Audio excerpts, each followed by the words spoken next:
Welcome to Hot Flash Chronicles, where midlife is messy, menopause is madness, and we're sweating through it together. We're Angie and Shelly, two caffeine-fueled, slightly inappropriate grandmas who say what everyone's thinking. So grab a drink, crank up the AC, and let's dive in. Angie. Shelly. Guess. Nope. I'm not going to say it. Because I'll actually guess it. Do you want me to guess what time it is? Yeah, I do, actually. It's I time do. I do for indeed. an episode of Hot Flash Chronicles podcast. Woot to the woo. It's also 5:08. Thank you. You're welcome. She's so literal. Yeah, I know. What are you talking about today? This one's going to be. Near and dear. I don't know about dear. I don't know. It's near for sure. It's going to be something relatable for sure. Totally relatable. Because I believe every woman in the United States has done this thing we're going to talk about. Probably at least once, if not multiple times. I bet that most women have tried to do this at least 10 different ways. If they're over the age of 30, I bet they have tried to do this at least 10 different ways. Oh, and I just realized that if you saw the name of the episode, you probably already know what we're talking about. But what are we talking about? We're talking about diets. Yes. Ways of eating. Ways to keep that girlish figure, slim the waistline, do all of the things to look quote unquote hot, fit, attractive. Yeah. Like all that stuff, all those things we long and desire to be. And it's so funny because a diet, if you look up the definition of diet doesn't mean lose weight. No, it means a way of eating. The way you eat. Right. So you could be on a protein diet just because your body needs more protein, but the goal isn't to lose weight. Right. Exactly. So a diet is just the way that you eat. It's the food that you eat on a daily basis that comprises your diet. But that's not what we think of when we think of saying something like, I'm on a diet. Everybody in the world's on a diet, but we're not all on diets to lose weight. Well, because sometimes a doctor will say, or a medical practitioner will say, tell me about your diet. And then we're going to lean into, I'm on Atkins or Keto or Weight Watchers or Jenny Craig. All of the, oh my God, there's so many. So many. Okay, you named one that I haven't done. I've never done Jenny Craig. I have done Jenny Craig. I've done Atkins, Keto, Cabbage soup diet. I've done MetaFast. I've done where I did appetite suppressants. I did calorie counting, low fat. I did the military diet. I did HCG. Did you do that one? No. HCG. What is that? It was like a shot thing, I think. It was a hormone. HCG is a hormone, and it would make your body mimic pregnancy or something. I can't remember, but it was supposed to address hormonal things. I've done the things where you do a tablespoon of vinegar in the morning. I've done where you have to start your day with 36 ounces of water. I've done all sorts of like MLMs. There was one. I know there was one where I went. They did it in a church, but it wasn't. It was like based on. It was some diet that was based on the Bible or something, where you ate Judaism. Grain. I don't know. Now I don't know. It was there was a workbook, and you didn't weigh yourself for 6 weeks, and you just followed this workbook. So I've done real structured things like that. I've done mindful eating. Yeah. I've done hypnosis. I've done all sorts of supplements. Every MLM that, like I did Advocare. I did Metabolic. I've done phentermine. I've done phentermine. GLP-1s. Like I had a weight loss procedure. I had a weight loss surgery. Mine wasn't a surgery. That's why I said procedure. So all of these things. I did the no white diet for quite a while. Oh yeah, like no rice, no flour, no nothing that had white. No sugar, no potatoes, no rice, no milk. No fun. So I think like the whole thing about this is there's so many. So many. Now, for the next few minutes, we're going to talk about diet in the context as for losing weight. We're gonna use that context because why the fuck have we done this many? Well, and here's what I'll tell you. In trying all of these, every one of them, I lost weight. I did too. Right? I had weight But loss success. every one of them, as soon as I stopped, I went right back to what my body's set point is. So I believe that each of our bodies wants to be a certain weight. And our optimum, like our desired dream, like if we could choose the outcome, is our body wants to be whatever the fittest, healthiest range is. But our bodies are built differently.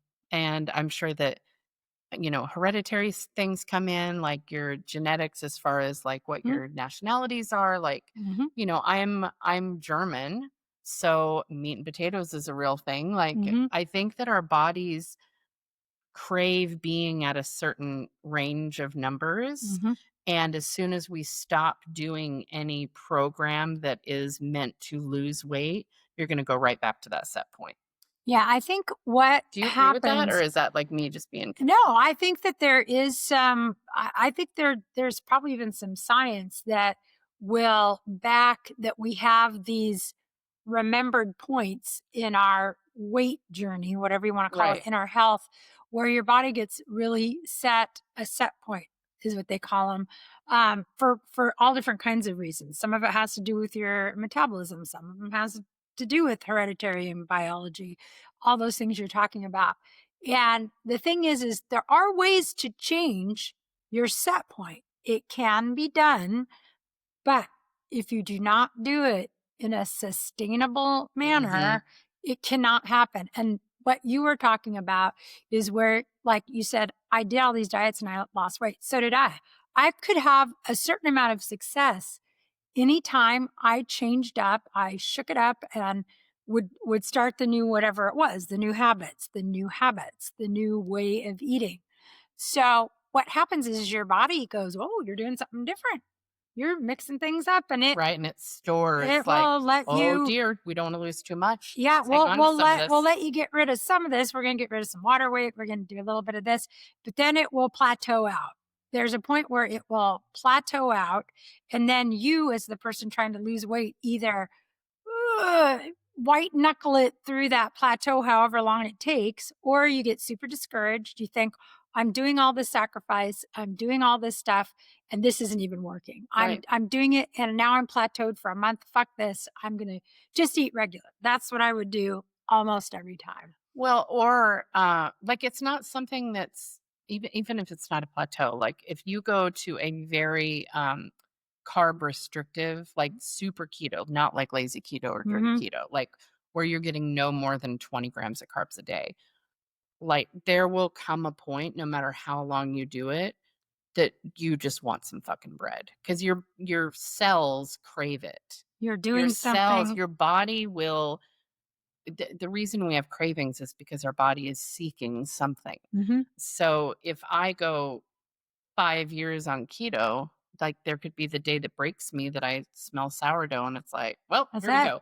Or if it's something that's like a supplements, or like I did Optavia, which is like what was that called? The one that you did, MetaFast. It's the new name of that. So it was basically like 700 or 800 calories a day. Yeah, it's called a low calorie diet, LCD. Super low. Yeah. And I did it. I was very strict about it for like 4 months, and I dropped like 35 pounds. This is great, but then it wasn't sustainable for me because I do a lot of social eating. Like I go over to family members' houses and stuff, and my body was in such a deficit that my brain and my body do not get to the weight that I want and then hit maintenance. It just I don't work that way. So, and that's okay. The most success that I've had, two things I've been successful with in my life. Every time I've done Weight Watchers, I've been successful because it doesn't take away any foods. And then when I had my weight loss procedure, I lost a good chunk of weight and I gained some of it back, but I still have a smaller stomach than like my stomach won't ever be the size that it was. So I just can't consume the volume of food. Like even if I wanted to wreck a pizza right now, I can't eat more than 2 pieces max without you hurting have myself. limitations. Yeah. Yeah. So something to point out here. There's so many aspects to why we go on diets. There's an emotional component of it. There is a physical component of it. And then there's a metabolic thing that we have to look at. So all of us are created differently. Everybody's going to have a different thing that works for them. Like you'll have some people say, oh, keto. I swear by keto. That's how I did it. And I've kept it off and this and that. Here's what has to happen. However you are going to take off your weight, whatever the thing is you pick to do that is what's going to also be the thing you have to do to keep it off. Right. So if you've gone... Anything that works will stick as long as you do it. And so if you are picking the 3 bananas and an egg diet, which there was a version of that somewhere. There's one called the French woman's diet. There's so many. Mediterranean diet, paleo. Whatever the thing is you pick, Nutrisystem. if you are willing to commit to that for the rest of your life, there's a really good chance if you are successful at losing weight, doing that 3 eggs and a banana, if 3 bananas and an egg, whichever way you do it, if that gets you down to your goal weight, I would think 3 eggs and a banana would be better than 3 bananas and an egg. You'd be real backed up if you ate 3 bananas a day. You can keep doing that. If you can do that forever, you'll probably be able to be successful on it. Here's the thing that's wrong with most of these diets. Yeah. They are not sustainable. Right. Most of us cannot do the thing, whatever that thing is, forever because most diets are restrictive. They're too restrictive. Most of us just need variance, like you said, for different reasons. There's different times in your life, and maybe your body is lacking something. You might be, not. And by the way, let's just throw this out here: we're not doctors. We're not giving medical advice in any way, shape, or form. This is just personal. Some of this is just overview. Some of it is just our personal experience. But there's a lot of, you can chat GPT this or Google it, go out there and do your own research. But what you're going to find is sustainability is really the way to change anything. Doing sustainable habits is the way to change anything in your life, not just food, not just your weight. It can be anything out there that you want to change about your life and that you want to do differently. It's about creating sustainable habits. And how do you do that? How do you create sustainable habits? Because they don't happen overnight, and they don't even happen like some people are. If you do it for 30 days in a row, it's habit. No. It's much longer than that. It's not 30 days in a row.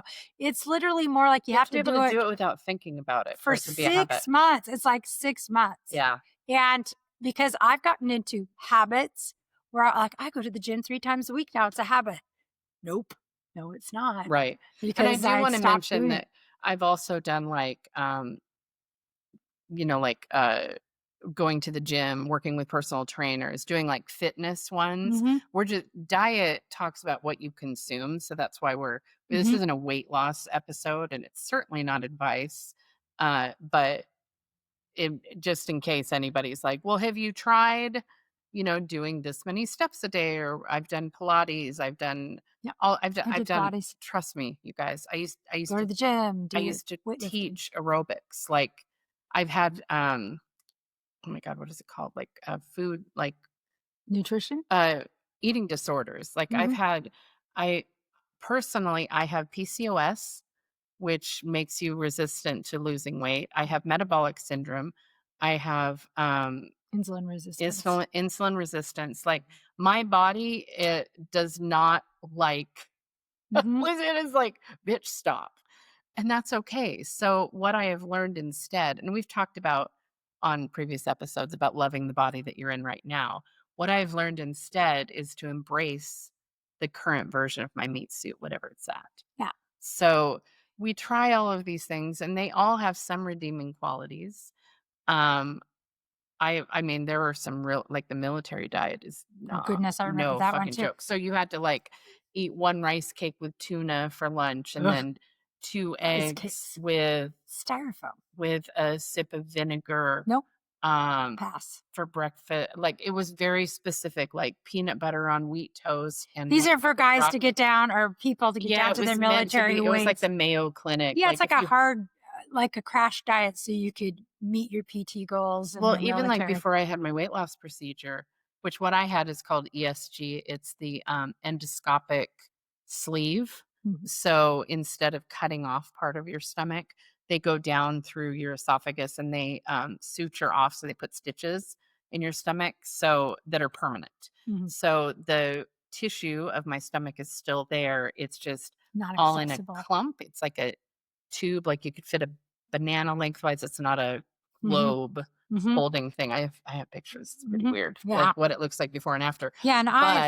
And like the thing with doing the non-surgical is the recovery was much easier. It was more affordable. But it doesn't take away the chemicals that your body produces for hunger. Right. So since I still have all of the tissue of my stomach that I originally had, I still release all of those hunger hormones. Whereas if you have like a surgical sleeve, it removes part of the release of chemicals. Yeah. Also, again, not medical advice. These are our own experiences. I had Roux-en-Y, which is a gastric bypass. I had that 3 years ago, and it does actually cut off. You don't remove the sleeve, actually removes part of your stomach. Yeah. They go on and they leave something that looks like a sleeve on your shirt. So it's a long kind of banana shaped tube is the sleeve. And then in the bypass, they staple off part of your stomach. They don't remove it, but they reroute your stuff so it goes through a shorter digestion route. So in the RNY, it causes malabsorption, which means you don't get all the nutrients out of the food, which is why you have to be on multivitamin the rest of your life, and restrictions. So it makes the amount you can take in smaller. So after us talking about the things we've done, Angie mentioned she had, some actual medical issues, the PCOS, the metabolic syndrome, insulin resistance. I have those too. I have metabolic syndrome and insulin resistance. So I'm also pre-diabetic, but my numbers have gotten a lot better since my I've actually pulled myself out of pre-diabetes after having my procedure, which was 2.5 years ago. Yeah. So I initially lost like 90 pounds and I've gained back like 15 of them. But that's still for most of these operations, you guys, here's the thing about the surgeries. People think, they'll read somebody's success story online and they'll be like, they had that surgery and they lost all of their weight and they got down to 120 pounds or whatever. That is not typical. That is not the average. The average for an RNY, which is considered the gold standard, that's the one where they say you can lose the most weight. What they told me was it's that you'll lose between 60 and 80% of your excess weight. Okay. So if you weigh 300 pounds, then what they're saying is, say for my height, they say I should weigh 150 pounds. So my excess weight is 150 pounds. So what they're saying most people will lose from their surgery is 60 to 80% of 150 pounds. And mine, the highest that they said was that they had ever documented, because mine's a pretty new procedure since it's non-surgical. I think it was like the highest they had documented was like 26% of your total weight. So it wasn't like I was going to lose, half of my body weight. Like I knew that it was going to be a smaller, and I'm okay with it. I never did this. Well, okay, I shouldn't say never. When I was younger, I did it for aesthetics.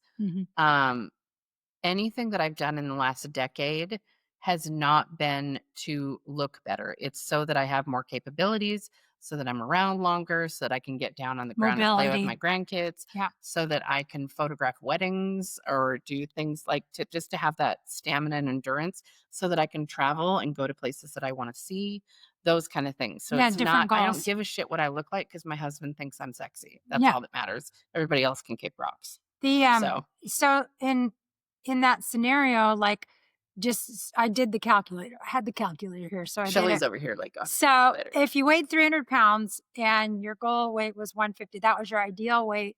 150 pounds would be your excess weight. If you take that times 80%, that's minus 120 pounds. They're saying the max you normally, that's the high end you'd see somebody lose, and 60 would be even less than that. And we're not talking our actual numbers, by the way. No, because that's just begging for trolls to talk about how much we weigh now or how much we have weighed. Just for the record, that's just begging. This is just an easy math. We're doing number. Easy math. So what I want to say is that what they're saying is most people maybe could lose out of their original weight. They might get down to 180 pounds, which is still 30 pounds over the ideal weight. So in most cases, and that's average, the most drastic weight loss surgery you can have. That's in most cases, the average person is still not going to hit their ideal body weight in a lot of these, especially if you're in the morbid obesity range. Why are we talking about this? Why are we saying this? Because it's important. It's important to be realistic whenever you're going to try to do something with your health. And it's important to not set yourself up for an emotional failure, because you cannot dwell in failure when you're trying to become a healthier person. You just can't. And Angie was bringing up some very important things about when you're younger on a diet and when you're older on a diet. And if you've had a lifetime of failing to lose weight, which I have had. Same. And I didn't know until I was in my late 40s. So just a little over 10 years ago was the first time anybody ever mentioned the words metabolic syndrome or insulin resistance to me. I didn't know that I wasn't wired like every other human. What I did was I compared myself to everybody else who didn't have metabolic syndrome, who didn't have insulin resistance, and who could just lose weight by, as so many people say, push the fork away and just work out a little more. Calories in, calories out. Calories in, calories out. It's really not. I have done all of that my whole life and only felt like a complete failure. And I'd actually keep logs, and my friends would go on the same diet. We'd all be on a diet together. Remember when you and all your girlfriends would be in a support group, and it would literally be melting off, and they'd come in and say, oh, and I cheated and had an ice cream sundae, and I cheated and I did this, and I cheated and did that. And I'm like, I religiously did everything. I didn't cheat at all. And I gained a half a pound this week, and probably in muscle because I was actually working out, but that's a whole nother story. Like, you don't even know that you can gain muscle and lose fat at the same time. There's so much into this, but what I felt like was a failure, and that everything I would try. And then I finally just decided, well, I'm not a person who can lose weight. I'm just not built that way. I'm not meant to. And the thing is with my metabolic makeup, well, I'm not built to just lose weight. Right. And whatever I am wired because of a hormone imbalance, you guys. Insulin resistance, metabolic syndrome, those are hormonal conditions. And I probably had mine my whole life, like since I was a teenager, because I was already heavy when I was a teenager before. And when I couldn't even control what my diet was, and my mom was feeding me, and I was a little kid and she fed me healthy, I was still always chubby. So a lot of us have always had until I was pregnant. Mm-hmm. I was like hormonal change though. I had like in high school, I had jeans that were size 0. Why do you think women always never lose that baby weight? Because pregnancy is a hormonal change, and that's why some women get gestational diabetes. You know, that's hormonal. Kyle's 31 now, so I don't think I can blame it on baby weight anymore. But you can't. What it means is I'm joking. Pregnancy itself can make a hormonal change to your insulin. And some women who have never had high blood sugar ever before in their whole life, when they go through pregnancy, get gestational diabetes. And if you develop it when you're pregnant, you have like a 30% more chance of developing it in your regular life after you're not pregnant anymore. You're just more susceptible to it because that insulin is a hormone and it's now been changed. So just realize insulin is a hormone. And when you're a menopausal woman and you're going through menopause, guess what's happening? Another layer of... Guess why you get menobelly? and why it becomes harder for women who have never been heavy. All of a sudden they're in their 40s and now they're gaining all this weight. They don't know why, because insulin production has been affected because your hormones have changed. So this whole thing isn't just about you having willpower. It has nothing to do with your willpower. It doesn't. I think that calories in, calories out is such a misleading statement that, yes, it makes sense that if you eat less calories than what you're burning, you will lose weight, but it doesn't factor in all of those medical things that we can have. That's for people who have perfect my metabolism. cheese more than if somebody is like, saying something on Facebook about like, I'm struggling and I'm trying keto. And they're like, well, just calories in, calories out. Just all you got to do is put the fork down. I always go in to the and gym. answer those. And I always say, that's great for people who don't have metabolic syndrome or insulin resistance. If you do, then calories in and calories out isn't going to work for you. Yeah. Research what insulin, that's I'll say, research what those two phrases mean. And I encourage you guys to all go look at that too. If you are a person who it is extremely hard for you to lose weight, if and you really even want to, it's okay to not want to. And it is absolutely fine to not lose weight at all. But if you have a reason why you need to, like let's say you're on the edge of diabetes and it's affecting your life, or if you have joint pain or fibromyalgia or weak knees, or if there's a motivation for you to lose weight beyond aesthetics. Mm-hmm. Because sometimes we really are inspired to become healthier, not because we want to go get into a bikini, but because maybe we want to live 10 more years, Yeah.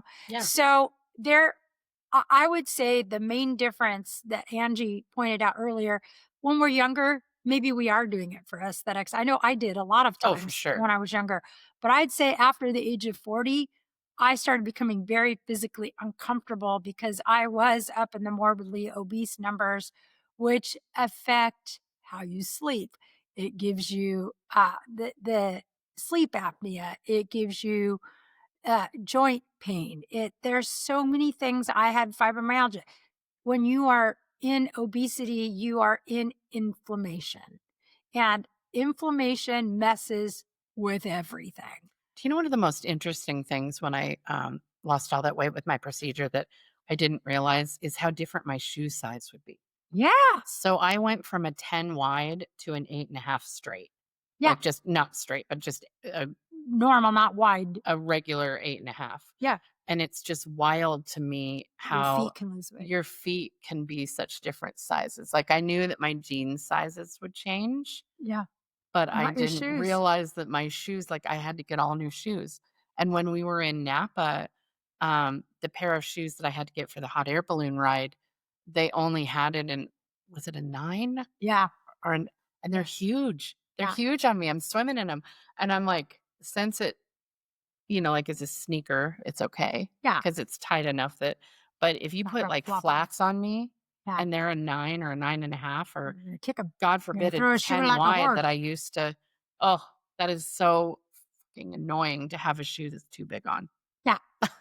I thought I was really surprised by wait, what do you mean I went down? Because I kept putting on my shoes and I'm like, this doesn't make any sense. Why are my feet shrinking? I didn't think there was that much volume on my feet. Well, they get spread out like because there's weight pressing down on them, it pushes them out. But I think what is so interesting, whenever you start talking about diets or healthy eating or losing weight or becoming healthier or whatever, it's like, I think the biggest question you should have for yourself is why am I doing this?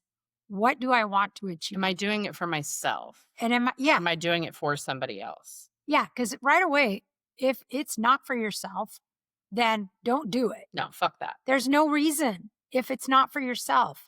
If you answer that question and you say, this is for me. Mm-hmm. This is for me. And then I'd even dig deeper.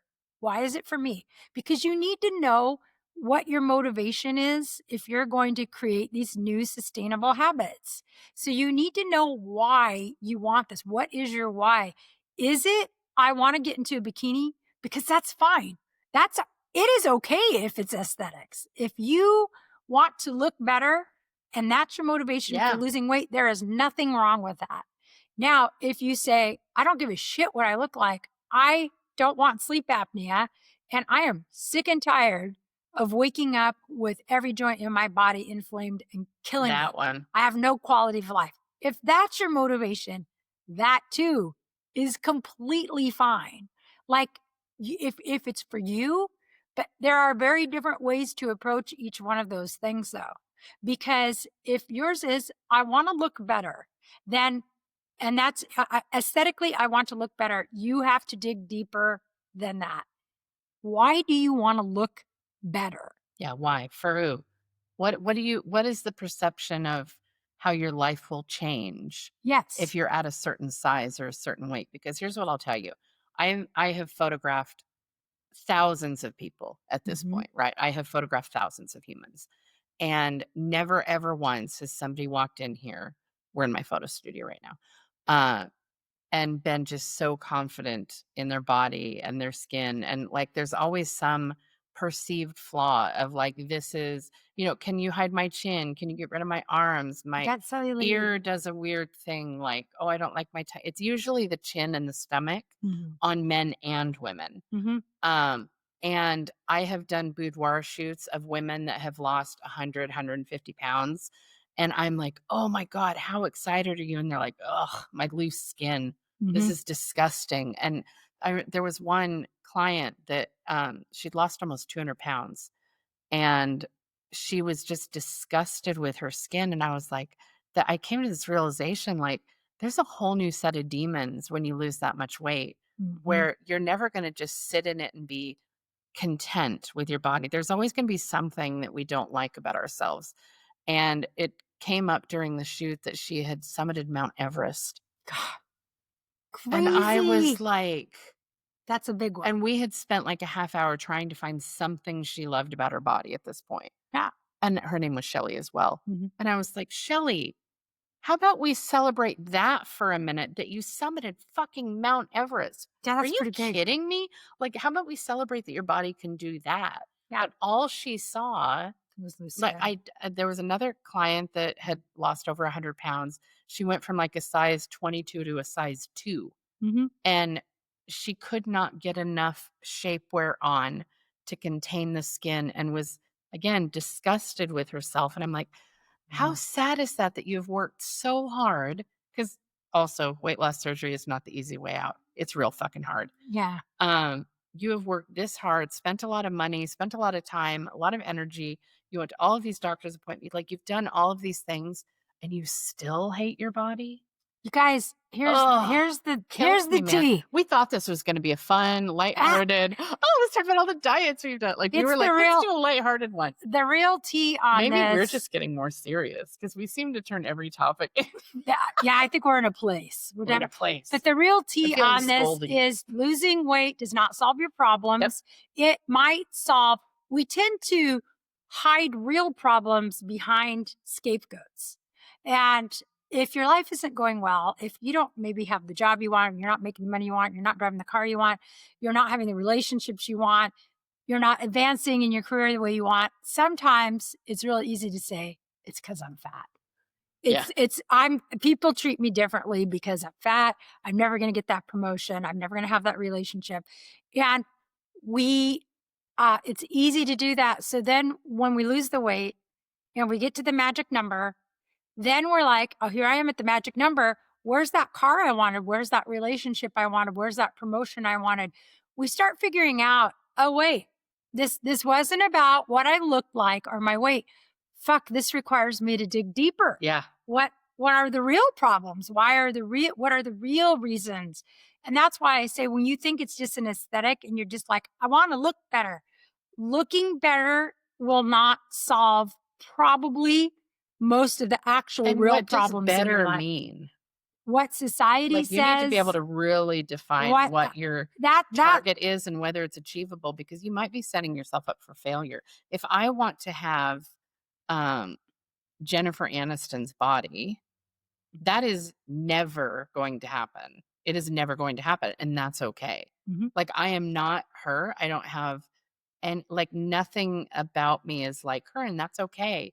But if I was like, this is my goal, even if I lost and got down to her weight, if I worked out, like I don't have the same curves. Like when I was skinny, I have no hips. I'm like straight, like 10-year-old boy. I'm like no hips. Isn't like that a very German thing? Yeah, though? I Isn't don't that- have curves. I'm like straight up and down. And so I wouldn't be able to have that like cute little heart butt kind of like that's just no matter. I mean, I've weighed all sorts of numbers, and never once did I have that cute little hourglass figure. It's just, I'm not built that way.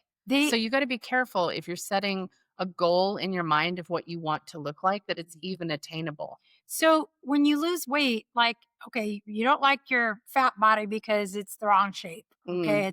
It's got rolls and it's too big and I look like a blimp or whatever then terrible thing you have say. This kind of action. Yeah. Then you get your arm keeps waving when you're sorry, if you're listening, I'm holding my arm up and showing the flabby. It's the bat wing, that hangs, and I don't give a fuck. When you lose weight, that happens. You get excess skin, and then you're I could wear long sleeves to hide it, but I just don't give a fuck. You're like, you're like waving. Okay, now I did all this hard work. I lost all the weight. Now I have this skin. Okay, wait.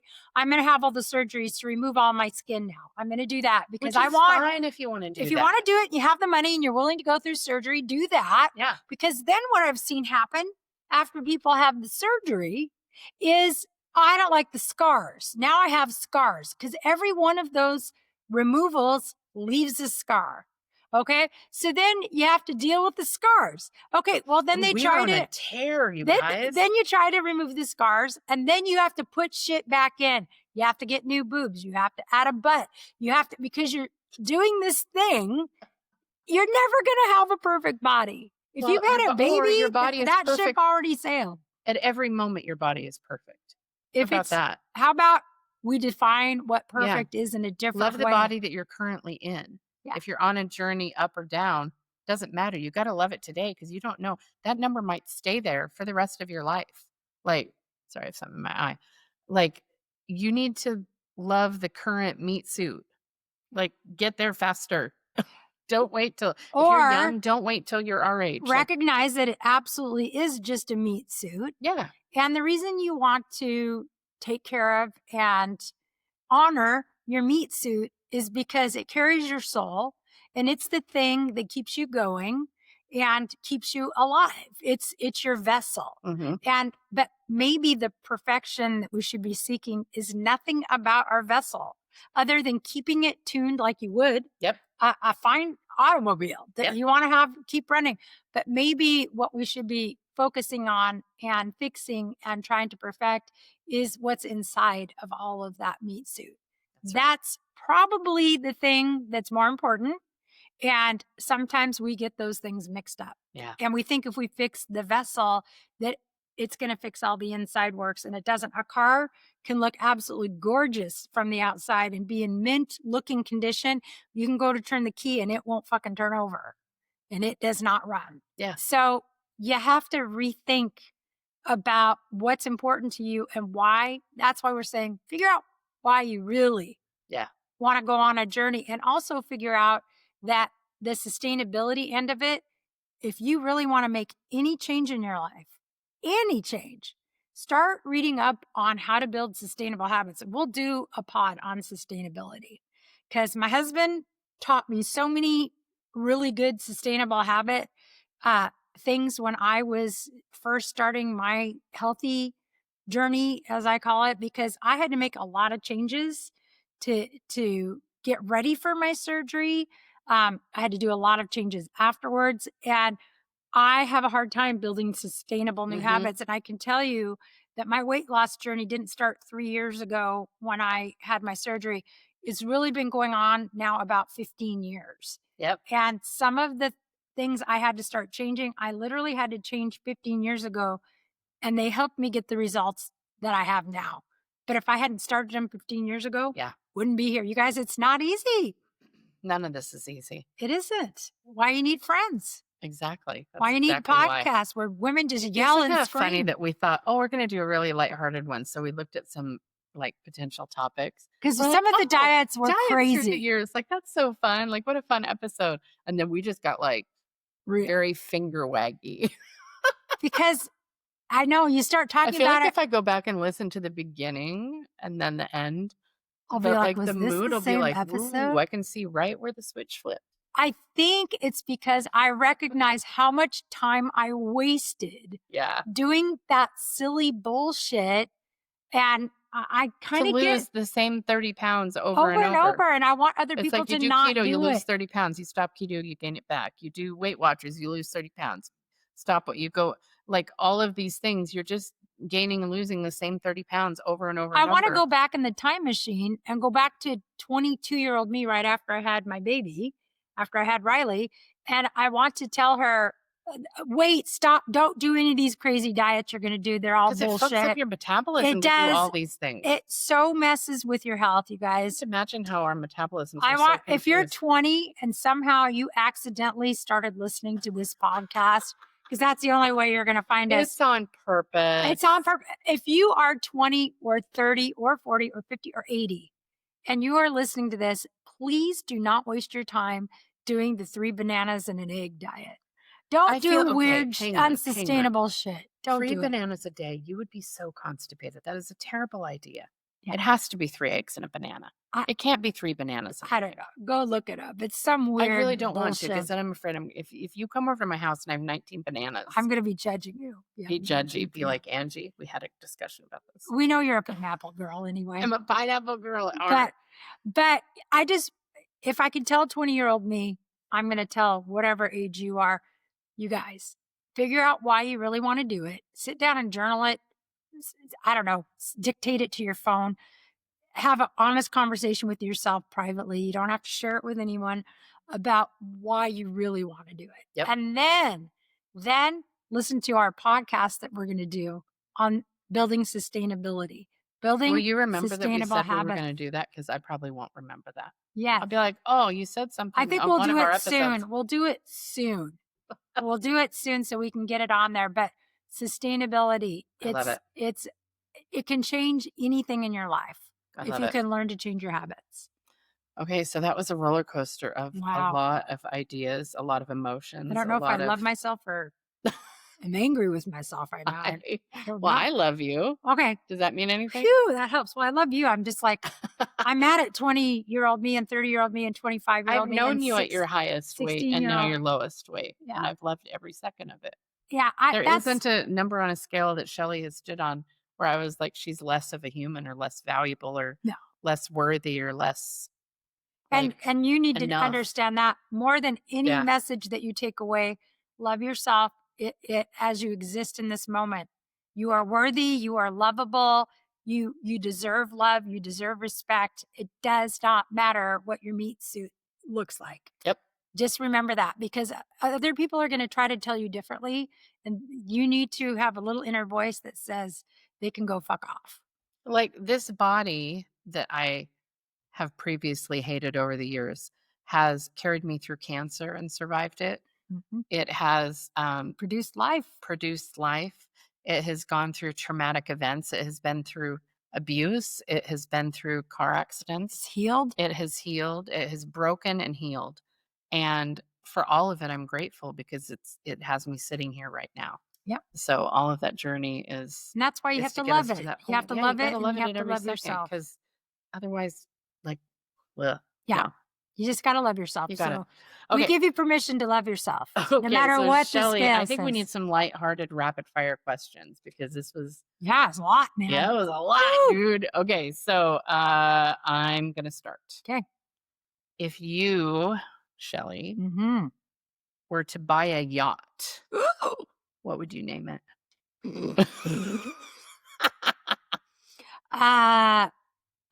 would have to have Leo in it for sure. It's gonna have to have. I might name it something like Leo Unleashed, like I named my lipstick. Leo Unleashed, baby, I love it. I would definitely have some Leo vibe going on. There'd be a big old lion on it.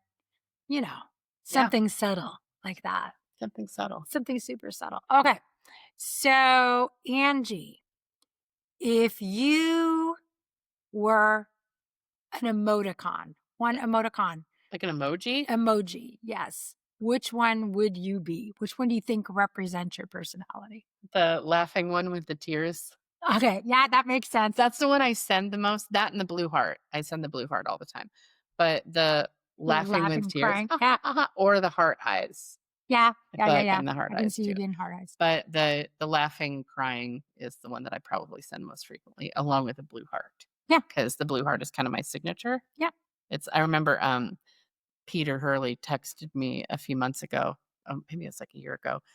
And he had put a blue heart in it. And then the next day he was like, "You didn't comment that I used a blue heart." Aww. And I'm like, "Was that for what? me?"